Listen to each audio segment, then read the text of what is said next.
다 같이 묵도하심으로 주일 예배를 드리겠습니다. 너희 모든 나라들아 여호와를 찬양하며 너희 모든 백성들아 저를 칭송할지어다. 우리에게 향하신 여호와의 인자하심이 크시고 진실하심이 영원함이로다. 아멘.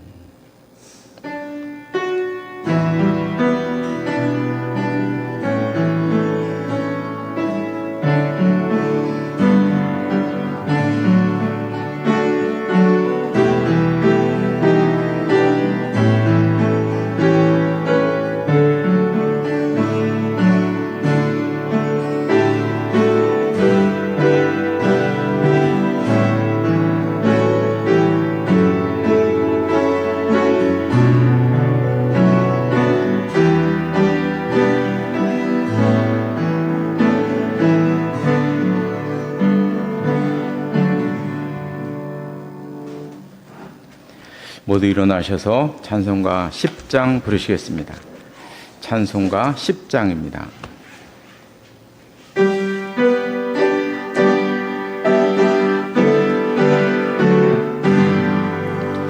전능왕 오셔서 주 이름 찬송케 하옵소서. 영광과 권능의 성부여 오셔서 우리를 다스려 주옵소서. 강생한 성자여 오셔서 기도를 들으소서. 택하신 백성들 복 내려 주시고 거룩한 마음을 주옵소서. 위로의 주 성령 오셔서 큰 능과 주옵소서. 전능한 주님을 영물한 마음에서 떠나지 마시고 계십소서. 성삼위일체께 한없는 찬송을 드립니다.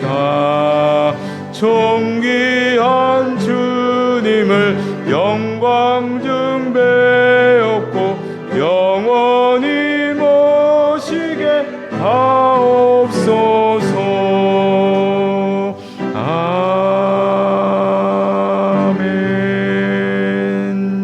아멘.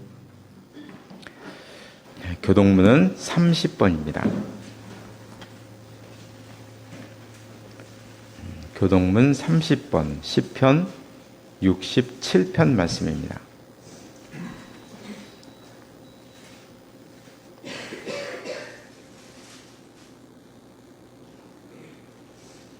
하나님은 우리에게 은혜를 베푸사 복을 주시고 그의 얼굴빛을 우리에게 비추사 주의 볼 땅 위에 주의 복을 모든 나라에게 알리소서. 하나님이여 민족들이 주를 찬송하게 하시며 모든 민족들이 주를 찬송하게 하소서. 온 백성은 기쁘고 즐겁게 노래할지니 주는 민족들을 공평히 심판하시며 땅 위의 나라들을 다스리실 것입니다. 하나님이여 민족들이 주를 찬송하게 하시며 모든 민족으로 주를 찬송하게 하소서. 땅이 그의 소산을 내어 주었으니 하나님 곧 우리 하나님이 우리에게 복을 주시리로다. 하나님이 우리에게 복을 주시리니 땅의 모든 끝이 하나님을 경외하리로다. 아멘. 다 같이 사도신경으로 신앙 고백하시겠습니다. 나는 전능하신 아버지 하나님 전지의 창조주를 믿습니다. 나는 우리 주 예수 그리스도를 믿습니다. 그는 성령으로 잉태되어 동정녀 마리에게서 나시고 본디오 빌라도에게 고난을 받아 십자가에 못 박혀 죽으시고 장사내지 살만에 죽은 자 가운데서 다시 살아나셨으며 하늘에 오르시어 전능하신 아버지 하나님 우편에 앉아 계시다가 거기로부터 살아있는 자와 죽은 자를 심판으로 오십니다. 나는 성령을 믿으며 거룩한 공교회와 성도의 교제와 죄를 용서받는 것과 몸의 부활과 영생을 믿습니다. 아멘. 자리에 앉으시기 바랍니다. 제가 잠깐 기도하겠습니다.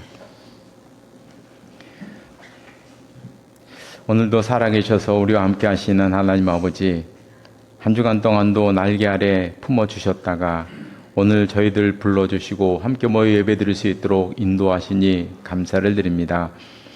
2026년도를 시작한 지 벌써 반년이 지났습니다.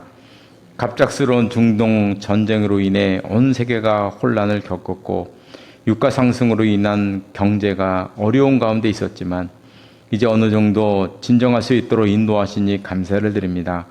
후반기에는 중동 전쟁뿐만 아니라 우크라이나 전쟁도 그치게 하셔서 세계가 불안해서 벗어나게 하시고 평강 가운데 살아갈 수 있도록 인도하여 주시옵소서.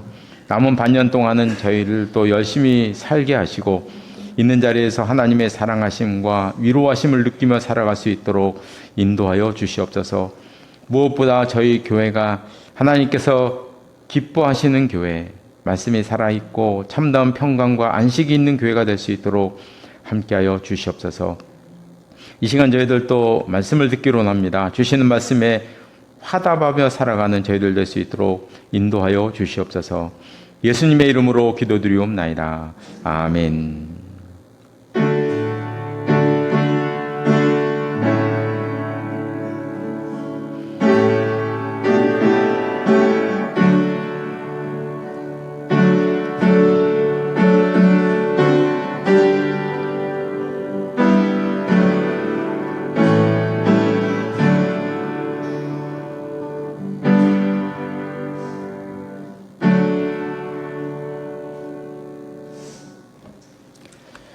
오늘 주시는 하나님의 말씀은 구약성경 역대상 2장 말씀입니다. 구약성경 610쪽에 있습니다. 구약성경 610쪽 역대상 2장 1절로 8절 말씀까지 1절로 8절 말씀까지 한 절씩 교독하시겠습니다. 제가 먼저 2장 1절 말씀을 읽겠습니다. 이스라엘의 아들은 이러하니 르우벤과 시므온과 레위와 유다와 이사갈과 스불론과 단과 요셉과 베냐민과 나타니와 갓과 아셀이더라.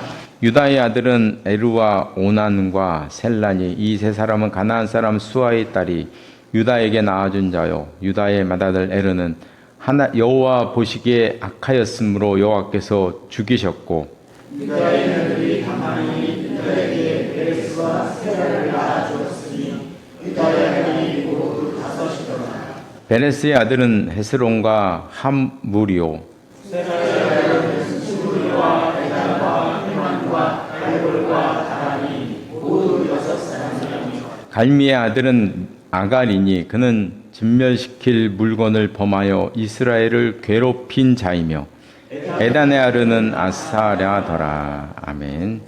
이 말씀 위에 하나님의 은혜가 함께 하시기를 바랍니다. 찬송가 205장 찬송가 205장 부르시겠습니다.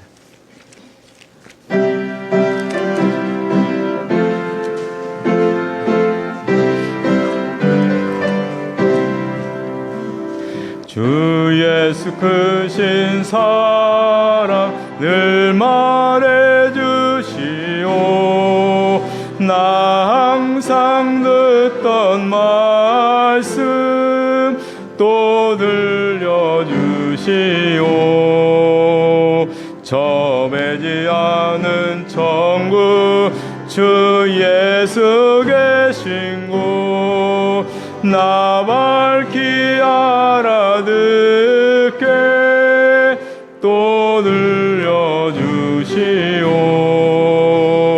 나 항상 듣던 말씀, 나 항상 듣던 말씀, 주 예수 크신 사랑 또 늘려주시오. 아침에 이슬 방울씩 사라짐 같이 내 기억 부족하여 늘 잊기 쉬우니 잘 알아듣기 쉽게 늘 말해주시오. 날 구속하신 사랑 또 늘려주시오. 나 항상 듣던 말씀, 나 항상 듣던 말씀, 주 예수 크신 사랑 또 늘려주시오. 주 예수 나를 위해 이 세상 오셔서 날 구속하신 은혜 말하여 주시오. 나 같은 사람 위에 주 보혈을 흘렸네. 이 복스러운 말씀 또 들려주시오. 나 항상 듣던 말씀, 나 항상 듣던 말씀, 주 예수 크신 사랑 또 들려주시오.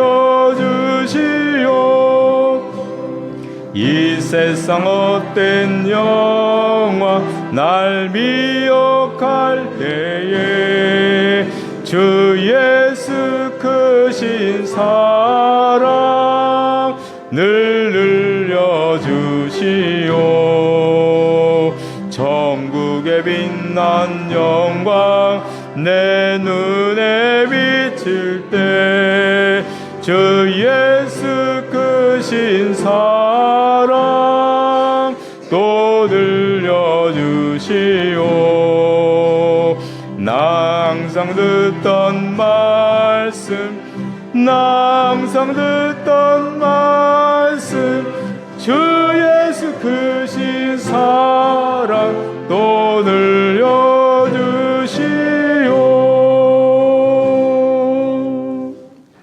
아멘. 예.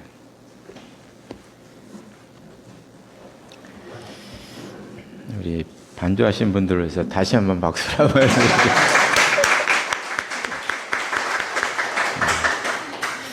예, 반주하는 게 저도 예전에 기타를 뭐 잘은 못 치지만 그래도 기타를 칠 줄 안다고 자꾸 그냥 기타 반주를 하라 해서 했던 적이 있었거든요. 막 코드도 틀리고 그러면서 했었는데 틀리면서 한 게 많이 배우게 되더라고요. 하다 보면. 그래서 악기는 제 경험상 무대가 있어야 는다. 혼자 약간 늘지가 않더라고요. 무대가 있어야 는다. 이런 걸 많이 느꼈습니다. 그러면 세 분 잘 하실 거예요. 예, 우리가 지난주에는 이제 여호와 증인을 공부를 했습니다. 그때 여호와 증인을 공부하면서 다니엘의 기록 시기에 대해서 제가 잠깐 말씀드린 적이 있거든요. 그래서 요 이제 그림에 보시면 여기 이제 작아가지고 잘 안 보이실 텐데 여기가 포로 시대고 여기가 포로 귀환 시대고 여기가 예수님이 오시기 전 중간 시대예요. 그리고 예수님 시대가 이때죠. 이때부터가 이제 예수님 탄생이 기록되어 있습니다. 그래서 다니엘은 포로 시대 사람이에요. BC 6세기. 여기 586년에 멸망당했고 BC 요 500 한 50년 언저리에 사셨던 아주 이스라엘에는 전설 같은 인물이죠. 아주 입지전적인 인물이 다니엘입니다. 그래서 다니엘서 1장부터 6장까지는 다니엘에 얽힌 이야기입니다. 그러니까 이제 그 기록 시기가 여기로 근거한다고 우리가 볼 수가 있어요. 물론 다니엘의 이야기를 누군가가 취합해서 글을 썼기 때문에 그 최종적으로 쓴 기록이 어딘지는 우리 잘 몰라요. 그러나 다니엘에 근거했기 때문에 이 포로 시대다 이렇게 이제 보는 거죠. 그러나 7장부터는 완전히 상황이 달라져요. 다니엘이 막 꿈을 해석하면서 다니엘의 환상을 보고 막 꿈을 꾸고 하는 그런 전형적인 그 묵시문학의 얘기가 나와요. 묵시문학은 암호라고 제가 말씀드렸잖아요. 자기들만 통하는 암호, 핍박 시대에 그 묵시문학이 나오는 거예요. 7장부터는 다 환상으로 되어 있어요. 근데 그 내용들의 그거를 한번 시대와 맞춰보면 언제적 시대냐면 다니엘 시대가 아니고 중간 시대 때, 요때의 기록인 거예요. 그 환상이. 그때의 기록인 거예요. 그래서 이제 많은 학자들이 7장부터는 다니엘이 기록한 게 아니라 다니엘의 후대 사람이 다니엘의 이름으로 기록한 것이다. 그 당시 사람들에게. 6장은 있었으니까 본래. 그러니까 이제 7장부터는 다니엘의 이름으로 후대 사람이 누군가가 묵시문학을 기록한 것이다. 이렇게 설명을 하고 있어요. 많은 학자들이 설명해요. 그 이제 대표적인 예로 제가 든 것이 이제 이거죠. 다니엘 9장 27절에서 한 사람이 나오는데 뭐 한 일해 동안 언약을 맺었고 막 제사와 예물을 금지하고 미운 물건이 날개를 이제 선다. 이거는 이제 제가 BC 167년에 이루어진 사건이라고 제가 말씀을 드렸어요. BC 167년에 헬라 제국의 왕이었던 안티오코스 에피파네스 4세라는 왕이 정말 예루살렘 성전에서 돼지피 뿌려가면서 제우스에게 제사를 드려온 사건이 있어요. 이스라엘 사람들에게는 아주 역사상 가장 치욕스러운 날 그런 일을 했던 게 BC 167년에 있었어요. 그러니까 이 사건은 BC 167년에 있었던 사건이라고 봐야 돼요. 근데 여기에 이걸 해설한 사람은 그가 예수님이라고 짜 맞췄어요. 그러니까 성경을 볼 때 우리는 예수님이었으면 좋겠어요. 저도 바래요. 하지만 성경을 볼 때 이렇게 짜 맞추면 안 된다고 제가 예수님으로 짜 맞춰서 성경을 해석하면 이상하게 되는 거예요. 여기 보면 AD 31년 얘기가 나오고 이래요. 이렇게 막 짜 맞추면 안 된다 제가 말씀을 드렸어요. 성경 이렇게 짜 맞추면 안 되고 BC 167년에 이거는 있었던 사건이다. 근데 이것만 있는 게 아니에요. 이거 하나 때만 있는 게 아니고 요 다니엘서 11장 2절을 보면 이런 말이 나와요. 모든 사람을 충동하여 헬라 제국을 칠 것이며 헬라 제국이란 단어가 나와요. 헬라 제국은 알렉산더 대왕이 세운 왕국이에요. 그렇죠? 우리가 잘 알잖아요. 알렉산더 대왕. 알렉산더 대왕은 다니엘 죽은 이후 200년 이후의 사람이에요. 200년 이후의 사람이에요. 그러니까 아까 지도를 보면 이 중간 시대, 이 중간쯤에 알렉산더 대왕의 얘기가 나오는 거죠. 헬라 제국이 등장하는 거죠.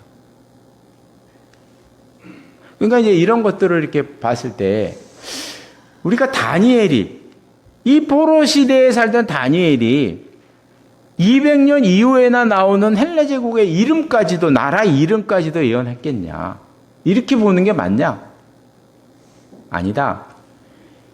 이때 살던 사람이 다니엘의 이름으로 묵시문학을 기록한 것이다. 그 당시 사람들에게 말씀을 전한 것이다. 이렇게 보는 것이 합당하다. 왜냐하면 7장부터 끝에까지가 다 이때의 역사와 너무나 흡사하니까 이렇게 보는 게 합당하다 얘기하는 거죠. 그러면 모든 성경을 다 이렇게 해석해야 되느냐? 그렇지가 않아요. 예를 들어서 이사야 7장 14절에 보면 너무나 유명한 말씀이 나오죠. 보라 처녀가 잉태의 아들을 낳을 것이요 그 이름은 임마누엘이라 하리라. 아무리 역사를 뒤져봐도 처녀가 잉타여 아들을 낳는다는 말씀이 적용되는 사람이 없어요. 다 예수님밖에. 그러므로 이 말씀은 예수님에 대한 예언이다. 이렇게 보고 있어요. 그럼 이제 우리가 아까 다니엘서처럼 BC 167년에 살던 사람이 다니엘의 이름으로 이걸 기록했다. 이렇게 본다면, 그러면 예수님 시대에 살던 사람이 이사야의 이름으로 이걸 기록했느냐, 이렇게 봐야 되느냐, 이런 문제가 발생하잖아요. 그죠? 그럼 이거 예수님에 대한 예언이 아니네, 이렇게 되는 거죠. 그런데 문제는 우리가 이제 이 어려운 문제, 이게 정말 어려운 문제예요. 뭐 신학 대학 강의에서는 해야 될 문제예요. 지금 이게 어려워요. 그러나 이런 이야기는 해야 된다고 생각이 저는. 그래서 이렇게 하는 거예요. 이사야는 어느 시대 사람이냐면 요 BC 8세기 북이스라엘이 멸망할 때 요때 시대 사람이에요. 배경이 요때예요. 다니엘 7장 이후의 말씀과 이사야의 말씀을 비교해 보면 어떤 차이가 있냐면, 이사야의 말씀은 1장부터 39장까지 이때를 배경으로 해요. 전부 다 말씀이 그 당시의 왕, 그 당시의 신하들, 그 당시 아수르에 대한 이야기, 전쟁 이야기, 이런 것들이 다 나와요. 배경이. 그러다가 뜬금없이 처녀가 잉태하여 아들을 낳을 것이, 이렇게 얘기 나오는 거예요.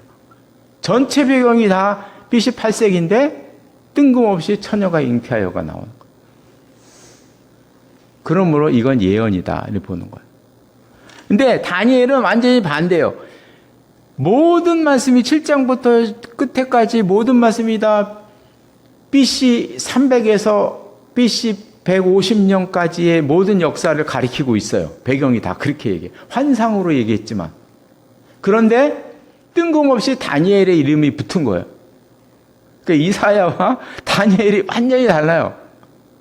이사야는 BC 8세기가 중심이에요, 배경이. 근데 뜬금없이 처녀가 잉태하여가 나오는 거예요. 근데 다니엘은 전부 다 중간 시대의 얘기예요. 그런데 뜬금없이 지은이가 다니엘이에요. 이렇게 되는 거예요. 그래서 이사야는 BC 8세기 말씀이 맞고, 이게 배경이 이렇게 해서 중요한 거예요. 그 말씀의 배경. 다니엘은 7장부터 9장까지는 후대 사람이 다니엘 이름으로 기록한 것이라고 보는 것이 합당하고 상식적이다. 근데 이런 논의를 하는 이유는 누가 기록했는지, 어느 시대에 기록해야 됐는지 그걸 아는 것이 그 본문의 메시지를 가장 잘 이해할 수 있기 때문에 그런 거예요. 제가 오늘 다니엘의 이야기를 이렇게 길게 한 이유는 이 역대기도 마찬가지이기 때문에 그런 거예요. 이스라엘의 역사를 기록한 것은 두 가지입니다. 역대기하고요, 그 앞에는 열왕기예요. 열왕기와 역대기는 알고 보면 똑같은 이스라엘 역사를 재탕한 거예요. 왜 똑같은 역사를 두 개나 다 이렇게 하나만 있으면 되지? 그렇잖아요? 하나만 있으면 되냐, 하나만. 근데 왜 열왕기도 있는데 왜 역대기도 또 있냐는 거예요. 왜 똑같은 역사를 두 번이나 반복해 기록했느냐? 거긴 이유가 있는 거죠. 이 열왕기는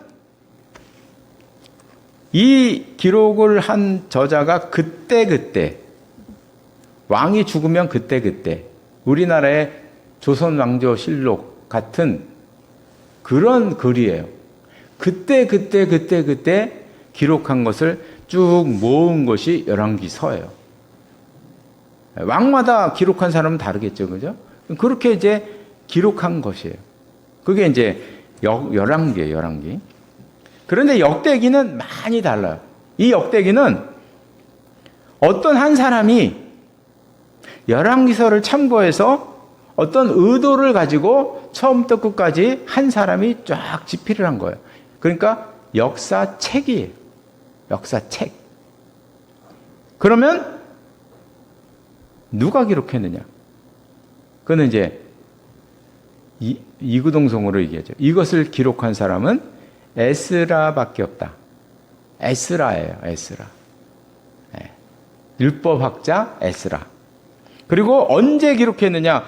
포로에서 귀환한 그 시기에 에스라가 포로 귀환 1차 때 온 사람이거든요. 그러니까 이제 포로 귀환할 때 그때쯤에 에스라가 어떤 의도를 가지고 어떤 관점을 가지고 이스라엘의 역사를 처음부터 끝까지 쫙 재조명하면서 쓴 역사책인 것이죠. 그래서 이제 우리가 한번 그림을 보시면 이때가 포로 귀환 시대잖아요. 그죠? 이 이스라엘의 이 역사를 열왕기에서는 그때마다 계속 쓴 것이 쌓인 것이지만 역대기는 이때 에스라가 포로 귀환하면서 이스라엘의 역사를 전부 다 처음부터까지 다시 조명해서 자기의 관점으로 쓴 책인 것이죠. 역사책이에요. 그래서 우리가 역대기를 볼 때는 포로에서 귀환한 사람들의 입장에서 이거를 봐야 해요. 이스라엘의 순수 역사를 보고 싶다. 그러면 역대기를 보면 안 되고요. 열왕기를 봐야 돼요. 열왕기. 진짜 뭔 일이 어떻게 있었냐? 그럼 열왕기를 봐야 돼요. 당연히. 역대기를 보면 안 돼요. 그래서 역대기는 포로에서 돌아오는 사람들의 입장에서 봐야 제대로 보는 것이다 하는 것을 말씀드립니다. 이스라엘은 바벨론에서 포로고 있었는데 한 70년 있었다 그래요. 여기 보면 이제 586에서 53, 50년 정도로 보고 있는데, 그러나 포로는 멸망한 20년 전부터 포로로 끌려갔어요. 요때가 딱 멸망한 건 요때고, 멸망 전부터 벌써부터 사람들은 포로로 끌려가기 시작을 했어요. 그래서 전체 시기를 다 합쳐서 70년이다 이렇게 보는 거죠. 70년. 그럼 70년 만에 고향으로 돌아오는 사람들에게 가장 시급한 문제가 무엇인가? 그거는 우리나라를 보면 금방 알 수가 있어요. 우리나라를 보면. 우리나라도 지금 분단된 지 70년이 넘었잖아요. 그죠? 70년이 넘었단 말이죠. 그러면 이산 가족들에게 가장 중요한 문제는 무엇이겠는가? 이게 우리 집안의 문제이기 때문에 전 너무나 잘하는 거예요. 저희 고향이 한경도거든요. 저희 아버님의 고향이. 그러니까 너무 잘 알아요. 그럼 이산 가족들에게 가장 중요한 문제가 무엇이냐? 그건 뭐 북에 두고 온 친지들이죠. 북에 두고 온. 부모, 형제, 친척들이 살아계신가? 저의 가장 큰 관심은 삼촌이 살아계신가? 삼촌의 자식들이, 사촌들이 살아계신가? 이거 저의 관심인 거죠. 살아계신지. 너무 궁금해요. 네, 삼촌이 계셨다는데. 여전히 고향에 살고 계신가? 이거죠. 그래서 아마 통일이 되면 가장 먼저 떠오를 문제는 이 핏줄에 관한 문제예요. 그래서 사람들은 친척을 찾아다닐 것이고요. 아니면 묘소라도 찾아다닐 것이고요. 분명 그럴 거예요. 저희 집도 묘소를 찾을 테니까. 정말 그 고향에 그냥 계속 살아 계셨는지 그것도 모르니까 저희는. 그리고 방송사마다 막 경쟁적으로 사람 찾는 프로그램을 하겠죠. 사람을 찾습니다. 예전처럼. 그거 하겠죠. 이제 경쟁적으로. 그리고 아마 돈 많은 사람들은 사람 찾는 광고도 할 거예요. 돈이 많으니까 그냥 막 텔레비전으로 광고를 하겠죠. 요즘 유튜브 많으니까 유튜브에도 막 광고를 하겠죠. 그리고 유전자 검사가 엄청 많이 할 거예요. 눈에 보도 뻔합니다. 지금 이스라엘이 그런 상황인 거죠. 지금 70년 만에 고향에 오는 거잖아요. 그러면 뭐 포로로 갈 때 다 간 게 아니니까. 다 간 게 아니에요. 남은 사람도 있잖아요. 일부만 간 거거든요. 그럼 이 사람들에게 가장 시급한 문제는 족보죠. 족보 문제예요. 족보 문제. 누가 내 핏줄이냐? 그리고 이 사람들에게는 막 뒤섞였으니까 나는 도대체 어느 지파 사람이냐? 이거잖아요. 나는 어느 지파 사람이냐? 내 조상은 어떤 분이었느냐? 이게 가장 중요한. 그래서 역대기에서는 역사서를 기록하는 사람이 1장부터 9장까지요, 족보를 기록하고 있어요. 1장부터 9장까지 무려 9장이나 족보를 기록하고 있어요. 이스라엘 12지파 모든 사람의 족보를 다 기록하고 있는 거예요. 집안 사람들을 다. 네. 이 분명한 이유가 있는 거죠. 돌아오는 사람들에게 가장 중요한 건 족보이기 때문에, 네, 그런 거예요. 원래 이제 우리가 구약 성경을 보면 수면제가 하나 있잖아요. 레위기, 그렇죠? 레위기가 수면제예요. 레위기 읽다 보면 저도 이렇게 글자만 읽어요. 내 생각은 따로가 있어. 항상 레위기를 읽다 보면 내 생각은 따로가 있고 그냥 글만 이렇게 보고 있어요. 그것과 쌍벽을 이루는 게 역대기 1장부터 9장까지예요. 누가 이걸 세세히 보겠어요? 이 족보를. 그렇잖아요. 그죠?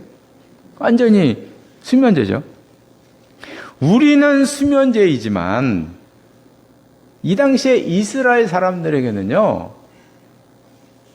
다른 무슨 말씀보다 역대상 1장부터 9장까지 이 말씀은요, 읽을 때 막 손을 부들부들 떨고 눈물을 흘리면서 봤을 내용이에요. 이 족보가. 그들에게는 너무 중요한 거예요. 너무. 그래서 이렇게 많은 분량 족보를 기록하고 있는 것입니다. 근데 이 족보를, 오늘 본문의 족보를 보다 보면 눈에 띄는 구절이 몇 가지가 있어요. 그죠? 오늘 3절 끝에 보면 맏아들 에르는 여호와 보시기에 악하였으므로 여호와께서 죽이셨고, 족보에 이런 얘기도 나와요. 그리고 4절을 보면 참 엽기적인 얘기죠. 유다의 며느리 다말이 유다에게서 베레스와 세라를 낳았다. 유다라는 사람이 얼마나 참 세상에 며느리에게서 아들을 낳았네. 아들인가요? 손자인가요? 참 말할 수 없는 얘기가 기록되어 있어요. 이런 얘기 기록되어 있고요. 그 다음에 이제 7절에 보면 갈미의 아들은 아가린. 요거 아간을 말합니다. 아간. 여호수아 7장에 나오죠. 그는 질멸시킬 물건을 범하여 이스라엘을 괴롭힌 자다. 이게 이제 요게 여호수아 7장에 나오죠. 아간의 범죄. 요걸 얘기하는 거예요.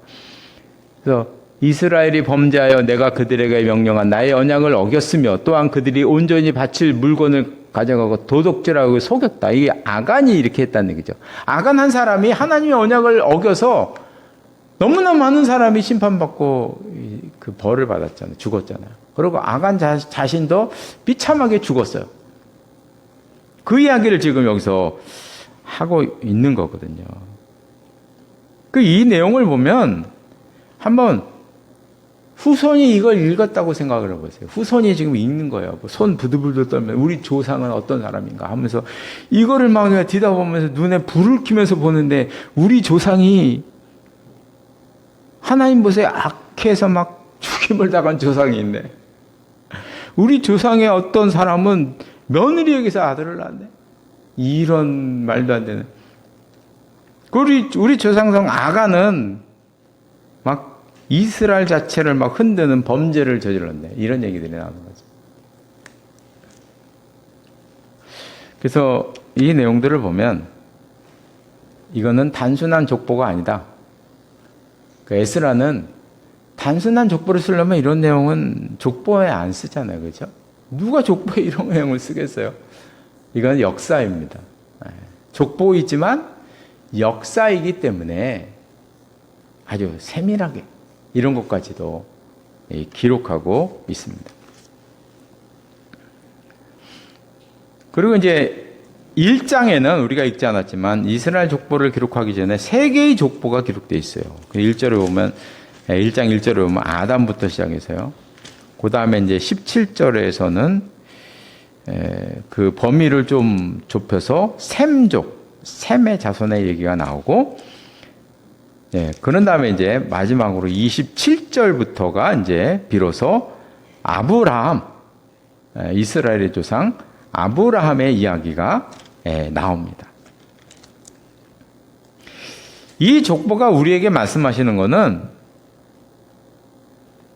아브라함의 족보는 다른 족속에 비해서 특별한 게 아니다 하는 걸 나타내는 거예요. 1장에서는 벌써 딱 1장에서는 아브라함, 사실 이스라엘 백성들을 띄우려면 에스라가 띄울 의도가 있었으면 아브라함부터 탁하니 나와야겠죠. 그죠? 아브라함부터 탁 나와야죠. 마태복음 1장에 그러잖아요. 아브라함부터 탁 나오잖아요. 벌써 자신의 민족의 긍지를 위해서 마태복음 1장 한번 보자고요. 아브라함부터 탁 나오는 거예요. 그런데 여기서는 그게 아니고 아브라함은 사실 알고 보면 맨 꼬레비에 있는 거예요. 맨 끝에. 맨 꼬레비에 있는 거예요. 아브라함도 이스라엘 족속도 많은 사람들 가운데 한 사람이다. 우리가 하나님께서 이스라엘을 선택하신 이유를 생각해 보면 참 정말 신기한 일이에요. 바벨론도 있었고 아수르도 있었고 애굽도 있었고 사실 이런 족속들은 인간의 역사에 길이 남는 대제국이잖아요. 그죠? 대제국이 엄청난 제국이잖아요. 알고 보면. 그런데 하나님께서는 이런 제국들을 선택하신 것이 아니라 정말 미약한 아브라함. 땅덩어리도 없고요. 그 다음에 땅도 없었잖아요. 땅도 없고. 그리고 사람 몇 명 되지도 않아요. 몇 명 되지도 않은 그런 너무나 미약한 이런 아브라함을 선택하셨다는 거죠. 그 족속을 선택하셨다는 거예요. 그래서 성경학자들도 객관적으로 많이 보려고 학자들은 노력하잖아요. 도대체 이스라엘을 하나님이 왜 선택하셨나? 정말 기라성 같은 제국들이 있었는데 성경에서는 이렇게 말씀하고 있죠. 신명기 7장 7절에 보면 여호와께서 너희를 기뻐하시고 너희를 택하시면 너희가 다른 민족보다 수요가 많기 때문이 아니다. 너희는 오히려 모든 민족 중에 가장 적으니라. 당연하잖아요. 가장 적죠. 그러나 그 다음이 이제 왜 선택하셨냐? 여호와께서 다만 너희를 사랑하심으로 말미암아 조상들에게 맹세를 지키려 하심으로 말미암아 두 가지를 얘기했어요. 우리에게 중요한 것은 뒤에 게 아니고 앞에 거죠. 너희를 사랑하심으로 말미암아. 하나님께서 아브라함을 선택하시고 이스라엘을 선택하신 다른 이유를 찾을 수가 없어요. 그 족보에도 보잖아요. 그죠? 찾을 수가 없어요. 이유는 단 하나. 이 말씀이에요. 사랑하기 때문에 됐겠다. 그럼 도대체 왜 사랑했냐? 그 많고 많은 사람 중에 왜 아브라함을 왜 사랑하셨느냐? 그것까지는 모르는 거죠. 그냥 사랑하기 때문이다. 이렇게 말씀하고 있어요. 저는 이거는 우리들도 마찬가지라 생각해요. 세상에는 우리보다 잘나고 똑똑한 사람이요. 정말 많아요. 밖에 나가면 발로 채이는 게 우리보다 나은 사람들이잖아요. 요즘 정말 똑똑한 사람 많잖아요.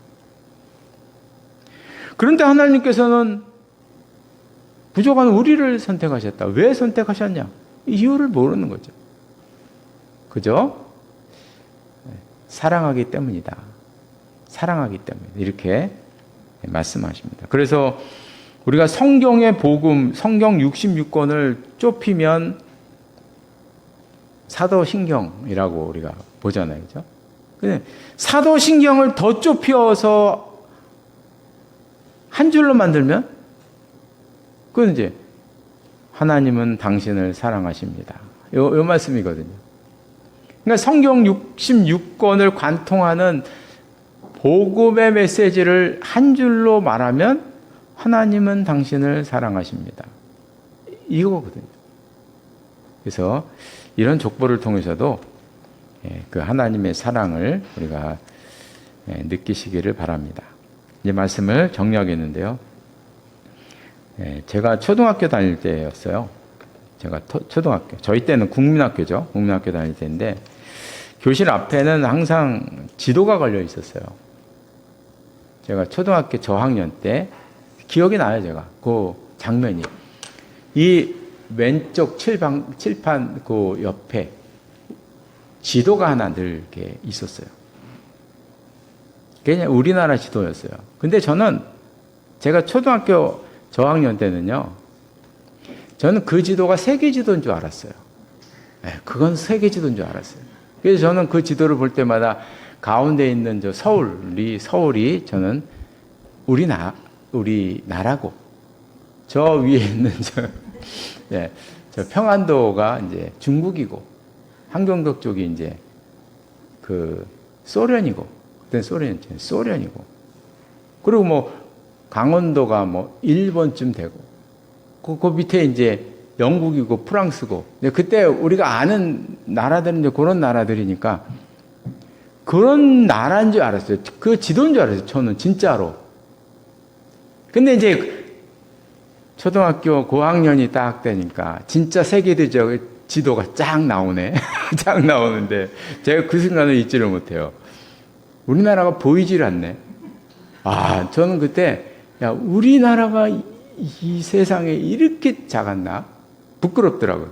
그 순간적으로 부끄러운 생각이 들었던 그 순간이 제가 잊혀지지가 않아요. 저는 기억이 나요. 초등학교 한 4, 5학년 되지 않았을까 싶어요, 제 생각에. 네, 그게 작습니다. 근데 이런 작은 나라를 하나님께서 빛나게 하셨다. 네, 이렇게 작은 우리들을 하나님께서 빛나게 하셨다. 왜냐? 사랑하기 때문에. 얼마나 그 귀한 복음입니까? 그죠? 이 복음을 마음속에 품고 살아가는 우리가 되시기를 바랍니다. 기도하시겠습니다. 하나님 아버지, 오늘 이스라엘의 족보를 통해서 여러 가지를 생각해 보았습니다.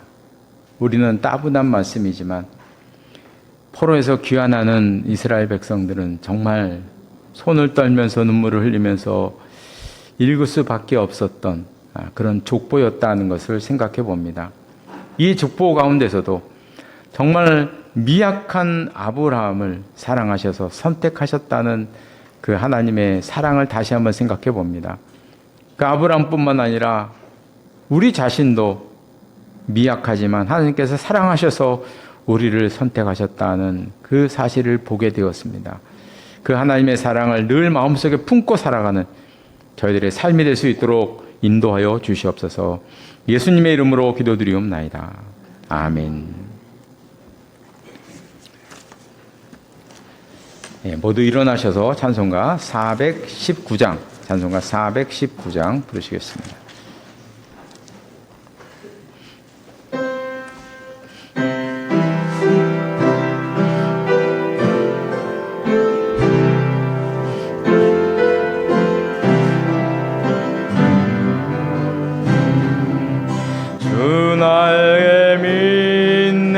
편안히 쉬네.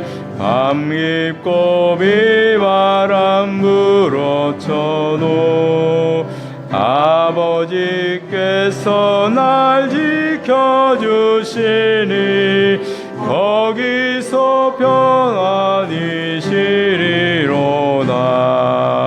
주 날개미 평안하다.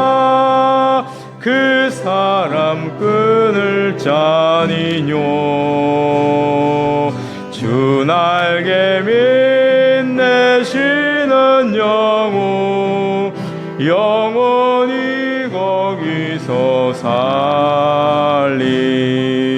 주 날개민 나의 피난처 되니 거기서 쉬기를 원하노라. 아양이 나를 위로치 못하나 거기서 평화를 누리리라. 눈알개미 평안하다. 그 사랑 끈을 짜니뇨. 주 날개미 내쉬는 영원히 거기서 살림. 주 날개미 참된 기쁨이 있네. 고달픈 세상 길 가는 동안 나 거기 숨어 돌보심을 받고 영원한 안식을 얻으리라. 주 날개미 평안하다. 그 사랑 끊을 자니뇨. 주 날개미 내쉬는 영혼 영원히 거기서 살림.